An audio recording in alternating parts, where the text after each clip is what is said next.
అంజనాయ్. మేము కొండమడుగుల రత్నారెడ్డి బాధితులము. ఆ కొండమడుగుల రత్నారెడ్డికి ఓన్లీ ప్రభుత్వ ఉద్యోగులే టార్గెట్. అతను 10,000, 20,000, 30,000 ఫైనాన్స్ ఇస్తూ మా దగ్గర చెక్కులు మరియు ఎంటీ నోట్లు, చెక్కులు మా దగ్గర మరియు షూరిటీ ఉన్న వాడి దగ్గర తీసుకుని అతను ఇచ్చేస్తామంటాడు. మా దగ్గర నుంచి ఏటీఎం తీసుకుంటాడు. ఏటీఎం ద్వారా అతనే డబ్బులు డ్రా చేస్తామంటాడు.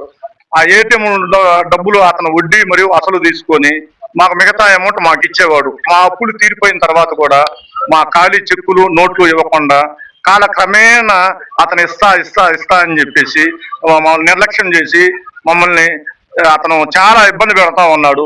మరి ఇంకొకటి, అతనికి 2019లో కాల్మన్ కేసులో అరెస్ట్ చేసినా కానీ అతను బుద్ధిగా మారలేదు. అతను ఏం చేస్తున్నాడంటే కొన్ని చెక్కులు, నోట్లు అతని దగ్గర ఉంచుకొని అతని పేరు మీద వేయకుండా బినామీల పేరు మీద ముప్పాళ్ళ నాగరాజ మరియు పార్వతి మరియు చిత్తపు శివకోటి రెడ్డి, ఫణీందర్ రెడ్డి అనేది సుమారు 10 మంది ఉన్నారు సార్.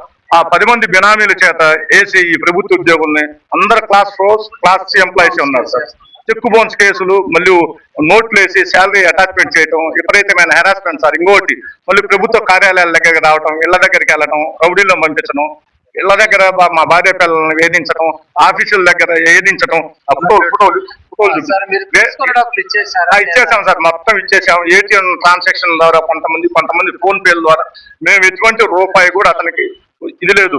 ఈ రోజు కొండమడుగుల రత్నారెడ్డి ద్వారా ఇబ్బంది పడుతున్న ప్రభుత్వ ఉద్యోగులు 1000 మంది ఉన్నారు సార్. ఒకళ్ళిద్దరు కాదు. ఇప్పుడు ఏదైనా మోసం చేస్తే ఒకళ్ళిద్దరు చేస్తారు కదా, 1000 మంది చేయరు కదా సార్. 1000 మంది బాధితులు ఉన్నారు సార్. అతను